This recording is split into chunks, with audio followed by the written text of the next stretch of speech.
En este vídeo vamos a hablar de la teoría y técnicas para realizar los muestreos que necesitemos en nuestro proyecto de mejora. ¿Qué queremos obtener cuando de un grupo de datos seleccionamos unos cuantos? Veamos el caso que queremos hacer una mejora en nuestra empresa y para una característica especial o un tipo de información pudiéramos obtenerla de diferentes operarios, diferentes maquinarias, diferentes turnos, diferentes días, pero los recursos son limitados y no podemos pretender obtener toda la cantidad, toda la población de datos posibles. ¿Qué es lo que nos interesa? Interesa poder elegir una serie de muestras, de casos, en el que mediante el análisis solo de este muestreo, de esta cantidad reducida de valores, podamos sacar conclusiones de lo que realmente pasa en la totalidad de la casuística o la cantidad, cantidad total de la población que estamos analizando. Para esto tenemos que hacer un muestreo representativo. Debemos asegurarnos que aquellas muestras o valores que elijamos y cómo los elegimos y en qué cantidad nos aporten una información fiable, precisa, de realmente lo que está pasando si tuviéramos toda la casuística y todos los valores posibles. Veamos a qué nos referimos con muestreo representativo. Imaginemos que tengamos una olla, una cazuela con cocido de una cierta cantidad. Para evaluar si está bien de sal, lo que haríamos es tomar una cuchara y probaríamos. En el caso que tengamos un recipiente, una cazuela 3 veces más grande, tomaríamos 3 cucharas para probar la sal. ¿Verdad que no? ¿Qué haríamos? Pues seguramente moveríamos para homogeneizar, para asegurarnos que la cantidad que vayamos a tomar sea representativa de todo el contenido. ¿Y qué cantidad tomaríamos? ¿Tomaríamos 3 cucharadas porque es 3 veces más grande? ¿O quizá con una sola ya basta? Para tener una idea de, probando solo esa pequeña cantidad de líquido, saber cómo está el total. Vayamos a ver cómo lo podemos determinar la cantidad y cómo vamos a asegurar que sea representativo.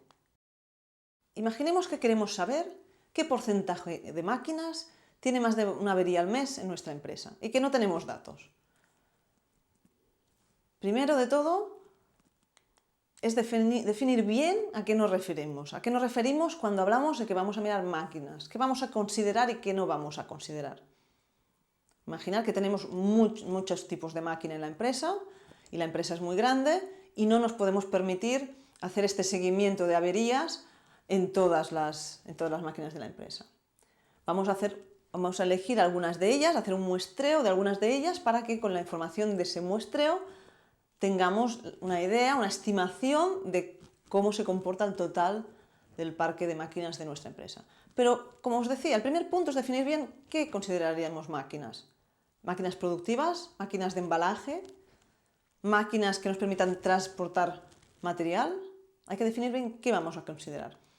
Luego imaginar que realizamos 2 muestreos. Elegimos unas cuantas de estas máquinas, teniendo en cuenta pues, que sean de diferentes áreas, vamos a ver que sean quizá de diferente proveedor. Y que con el primer muestreo obtenemos que un 52% de estas máquinas tienen más de una avería al mes. Hacemos otro muestreo, eligiendo otras máquinas, también pensando en que sea algo representativo. Y nos sale otro porcentaje. Entonces, ¿cuál es el valor cierto? ¿Cuál es el valor que nos daría si hiciéramos este seguimiento en todas las máquinas? Si volvemos a repetir un muestreo, ¿nos saldrá igual? Entonces aquí es lo que cobra importancia tanto la cantidad de muestras que tomemos como lo homogéneo que sea esta selección de muestras. En cuanto al tamaño, ¿de qué dependerá? ¿De qué dependerá la cantidad de muestras, de elementos que tenemos que tener en cuenta para que el resultado sea lo más fiable y lo más parecido a lo que sería en toda la población? Pues un concepto sería el margen de error que estamos dispuestos a aceptar. Si sabemos por unos muestreos que hemos hecho que la población tiene que estar en torno al 53%, por ejemplo, por lo que habríamos visto, podríamos decir, yo quiero que cuando me dé un valor de la muestra, yo quiero estar seguro o segura de que el margen de error, el valor real en la población va a estar en más o menos un 1,5% en este ejemplo. O quiero estar seguro que el resultado que tenga del muestreo va a estar en más o menos un cierto porcentaje. Pero por otro lado, también quiero tener una confianza. Es decir, que de los diferentes muestreos que tenga yo, quiero poder estar segura, que cuando tengo ese valor, en el 95% de los casos me va a coincidir con este margen de error que he definido. Veamos cuando queremos estimar hacer una estimación de una proporción. Aquí también tendrá influencia, aparte de los parámetros que hemos dicho, de margen de error e intervalo de confianza, también en qué porcentaje hay los diferentes tipos de tipología que vamos a mirar. Si queremos ver un porcentaje, es que hay dos opciones que pueden ser. En el caso que estamos viendo las muestras de ejemplo, serían máquinas que se averían más de una vez al mes o máquinas que no se averían más de una vez al mes. Pues el tamaño de muestras que tenemos que tomar dependerá de la proporción que creemos que hay de cada tipo. Si sabemos que todos son máquinas que se comportan igual, solo que miremos una de todas, ya será suficiente si ver si se estropean más de una vez al mes o no, porque serán todas iguales. O bien hay un 100% de igualdad en todas o 0%. Otra cosa es cuando sabemos que hay una proporción repartida. Dentro de toda la población hay máquinas de varios tipos. Hay máquinas que sí que se estropean más de una vez al mes y sabemos que otras no. O si vamos a estudiar, imaginaros que sea algún grupo de personas, pues queremos ver, por ejemplo, el porcentaje de hombres y mujeres que hay en toda la plantilla y no tuviéramos datos. Pues de un muestreo, pues deberíamos poder saber, hombre, más o menos sabemos que en la plantilla hay mitad. El peor de los casos, cuando queremos estimar una proporción, es que no sepamos realmente esta proporción que hay de las dos opciones. Entonces, pues vamos a considerar que podría darse mitad. Es el peor de los casos. Y aquí es cuando estará o deberemos tomar el número máximo de muestras. ¿Cómo lo podemos cuantificar más en concreto esto? Viendo esta fórmula que veis aquí en estos recuadros. Esto corresponde a parte de un Excel que también está en los apuntes. Pues aquí introduciendo el nivel de confianza que queremos obtener, el porcentaje que creemos que hay de un tipo y otro. Si no, pongamos 50-50%, 0,5. El margen de error que estamos dispuestos a aceptar. Y luego el tamaño de toda la población. Pues diríamos, imaginaros que en la empresa tenemos, no sé, 1.200 máquinas.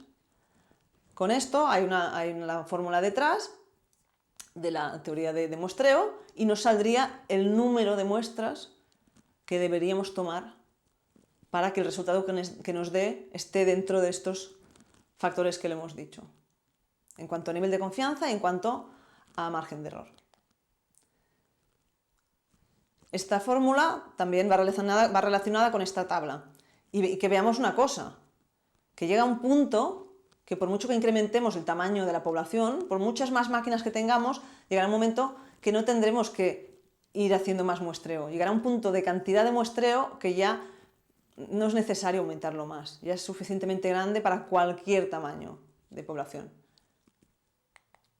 Cuando queremos estimar una media, un valor medio de una población, no un porcentaje, pues aquí lo único que cambia es que en vez de hablar de porcentaje de tipos, hablaremos qué desviación estándar creemos que tiene la población en lo que vamos a evaluar. Para saberlo, pues podemos hacer algún par de muestreos y de allí obtenemos una campana de Gauss y obtenemos la desviación estándar. Y lo mismo, nivel de confianza y qué margen de error queremos obtener, el tamaño de la población.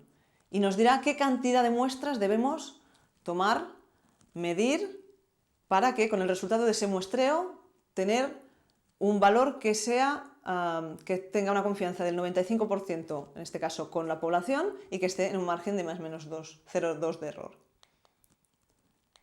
¿Qué tipos de muestreo tenemos para que sea representativo, que sea, como hemos dicho en el tema del cocido, de que yo estoy seguro que, como voy a hacer las muestras que voy a elegir, una cosa es la cantidad de muestras, la otra es hacerlo de forma que sea representativo de toda la población? Hay diferentes maneras. Uno es aleatorio, elegimos completamente al azar. Claro, aquí está el riesgo de que el azar nos puede llevar a elegir pues, una serie de muestras que coincidan mucho entre ellas. Luego está el estratificado, es decir, dividimos por bloques. Imaginaros en el tema de las máquinas, pues decimos vamos a elegir unas muestras del bloque de máquinas del proveedor A, otras del proveedor B y otras del proveedor C. O máquinas que tengan menos de 5 años, de 10 años y de 15. Es decir, definir algún tipo de forma de estratificar con algún criterio. Y luego hay la forma multietápica, pues decir, hacemos unas divisiones, unos grupos, y dentro de estos grupos se seleccionará al azar. Hay otros tipos de muestreo que nos permiten asegurar esta representatividad, por conglomerado, por cuotas. Lo importante es que garanticemos, aseguremos que este muestreo es representativo. Y hasta aquí la parte de cómo realizar un muestreo adecuado para tener la información de cómo se comporta el total de la población.